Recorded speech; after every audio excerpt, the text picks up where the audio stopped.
You didn't fail your goals. You successfully assassinated them. Look at the graveyard of your daily routines. The gym membership you used for exactly 11 days before finding a perfectly rational reason to stop going.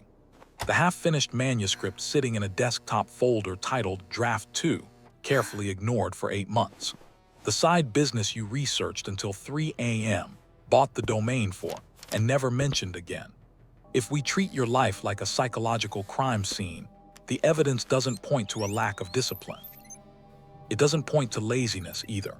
When you look closely at the exact timing of when things fall apart, it is almost always right on the verge of a breakthrough. Someone offers to introduce you to a major client. You say, "I'm not quite ready yet," before remembering you've been doing this for 5 years. This isn't a failure of willpower. It is a highly calculated inside job. Your subconscious mind is treating your ambition like a hostile threat, and it is neutralizing it with terrifying efficiency. We call it self-sabotage, but that implies a mistake. Your brain doesn't make mistakes like that. It runs on a deeply embedded survival algorithm, and right now, it is protecting you from the exposure of your own potential. Take procrastination. You probably think you just have terrible time management. You sit down to do the difficult work that actually moves the needle, and suddenly, organizing your inbox by color feels like a life-or-death emergency. You create invisible obstacles. You stay up until 2 a.m. watching garbage before a major pitch, ensuring you show up exhausted. This isn't a flaw in your calendar app. It is deliberate self-handicapping. It is your ego's bodyguard stepping in to provide an ironclad alibi. If you try your absolute hardest with full energy and you still fail, that means you simply weren't good enough. That is a psychological death sentence. But if you are tired, if you didn't have enough time, if the conditions weren't perfect, your ego is entirely safe. You get to keep the comforting illusion of your untapped genius, safely protected behind a wall of manufactured chaos. And when procrastination doesn't work, the biological system escalates. It orchestrates a total collapse. You push yourself to the absolute brink, answering every message within 3 minutes until your body simply refuses to participate. You call it burnout. Society calls it the tragic cost of working too hard. I could be wrong, but from what I've observed, it is actually a mutiny. A brilliant, socially acceptable mutiny. You subconsciously despise the modern hustle culture you are participating in. You hate the relentless, grinding expectation of being constantly available, but you are far too responsible to just quit. You can't just walk away. What would people think? So, your brain creates a physical and mental collapse to give you a guilt-free exit strategy. You don't have to say no to the suffocating demands of your life, because your exhaustion says it for you. It saved you from a life you didn't actually want. That is not nothing. It is a highly effective, albeit devastating, defense mechanism. But defending you from what exactly? Why is the system fighting so violently to keep you exactly where you are? This is where the forensic trail gets incredibly uncomfortable. We assume the brain wants us to be happy, successful, and fulfilled. It doesn't. Research suggests the human nervous system functions as a prediction machine that strictly craves the familiar. It equates predictability with biological safety. When you suddenly start succeeding, making more money, or becoming highly visible, your brain doesn't register that as a victory.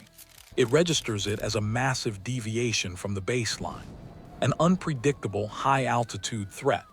Psychologists call this the upper limit problem. You hit a new level of success, the air gets thin, and the subconscious panic sets in. You subconsciously trigger a massive argument with your partner out of nowhere, or blow an easy deadline, just to bring the temperature back down to a familiar level of stress. Because chronic frustration is miserable, but it is predictable. And to your survival instincts, predictable is safe. There is a deep evolutionary fear at play here too. For thousands of years, standing out from the tribe meant risking exile. If you outgrow your peers, if you become too different, you risk alienation. Your brain equates outperforming your familiar social ecosystem with literal social death. So, you dim the lights.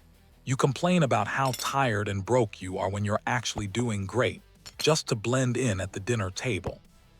You match the low frequency of the room, so you don't have to face the terrifying isolation of outgrowing the people you love. Which brings us to the final, heaviest layer of the crime scene. We spend our entire lives telling ourselves that we are afraid of failing. We build entire personalities around this fear. But look at your life.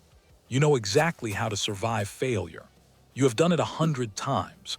You know how to survive being broke, being overlooked, being stuck in neutral. You are an absolute expert at navigating disappointment. The fear isn't that you will fail. The fear is that you will actually succeed, and then you will have absolutely no one left to blame.